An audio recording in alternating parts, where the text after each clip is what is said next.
durant 2024, nous avons eu à enregistrer 1230 de naissance directe.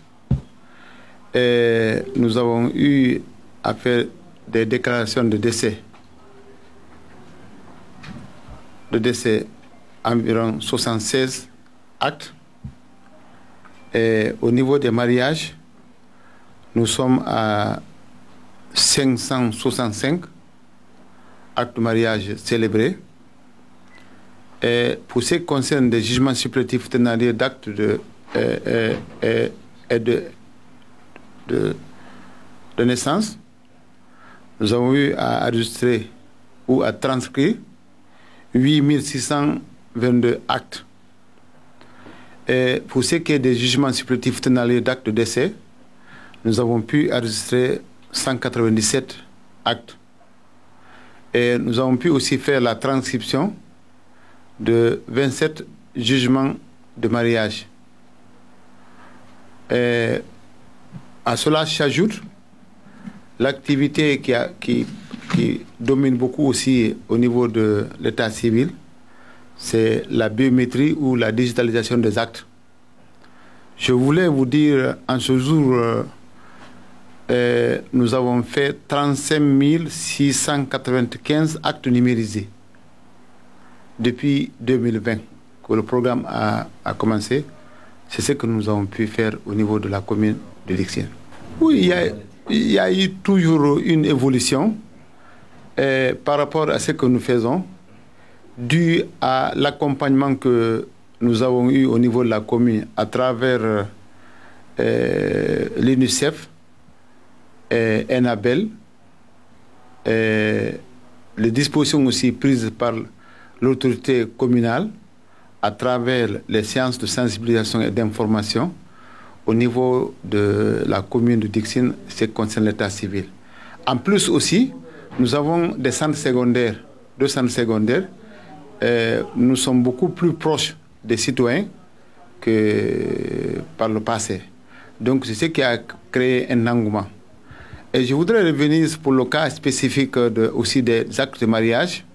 Nous avons constaté ces dernières années que maintenant, les filles, dès qu'on parle de mariage, elles préfèrent dire au futur époux de venir célébrer le mariage.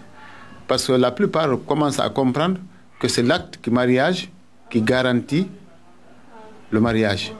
Parce qu'il y a 2 types de mariage. Il y a ce qu'on fait au niveau de la mosquée, il y a ce qu'on fait au niveau des communes. Donc voilà ce qui nous a permis d'avoir ce chiffre au niveau de l'enregistrement des faits d'état civil. En ce qui concerne aussi des jugements supplétifs, la loi dit que si on dépasse le délai d'enregistrement, c'est-à-dire des nouveaux-nés, l'officiel ne pourra l'enregistrer qu'en vertu d'un jugement supplétif rendu par le tribunal. Donc, ce qui fait que quand les gens viennent parce qu'ils veulent avoir la biométrie, ils n'ont pas d'acte de naissance. Le plus souvent, ils viennent avec des cartes d'identité ou des cartes d'électeur qu'ils veulent avoir la biométrie. Mais cela ne peut pas nous permettre d'avoir cette biométrie parce que la biométrie que nous faisons, il y a 15 chiffres.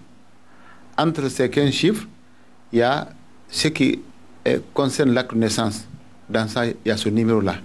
Donc, c'est ce qui fait que les gens sont obligés de recourir au niveau des tribunaux pour avoir ces jugements supplétifs tenant lieu d'acte de naissance. C'est ce qui fait que le nombre croît de jour en jour. Effectivement, donc, la loi n'a pas reconnu les mariages célébrés au niveau des mosquées. Mais comme nous sommes dans un pays où cela n'est pas reconnu, donc on ne peut pas prendre au niveau des institutions l'acte de mariage signé au niveau des mosquées. C'est seulement quand vous venez au niveau des communes que c'est l'acte-là qui est reconnu. Et même au niveau de nos frères chrétiens, eux, c'est seulement quand ils viennent au niveau de l'état civil, ils ont l'acte de mariage qui se dirige devant l'église pour être baptisés ou autre. Mais je voudrais aussi faire un accent particulier, parce que ce qui se fait aussi au niveau des mosquées, ça diminue ou bien ça anéantit un peu les divorces. Parce qu'il y a des cas de divorce qui sont prononcés par-ci, par-là. Mais quand déjà, parce que le mariage religieux, c'est au niveau des mosquées, il y a l'imam avec son staff. Quand devant eux, on scelle ce mariage, et à travers ça, là, on fait un acte, et ça diminue un peu la façon que les gens peuvent réagir pour dire qu'ils vont faire le divorce. Mais au niveau de l'administration, c'est ce qui est reconnu, ce qui est signé au niveau des communes. Et nous invitons à tous les citoyens de venir s'acquitter de ce devoir civique qui est la célébration du mariage. Parce qu'il ne faut pas attendre après, lorsque la personne va mourir, dire bon, on n'a pas célébré le mariage. Voilà l'importance, parce qu'il y a un problème d'héritage qui peut se faire ailleurs. Donc voilà ce que nous pouvons dire. La seule chose que je voudrais dire, c'est que les citoyens continuent à avoir confiance à l'état civil, de venir déclarer les faits d'état civil. C'est seulement par ça là qu'on peut être un bon citoyen. On ne peut pas être là, ne pas avoir un acte de naissance. On ne peut pas être là, ne pas un acte de mariage. Et ça pose problème.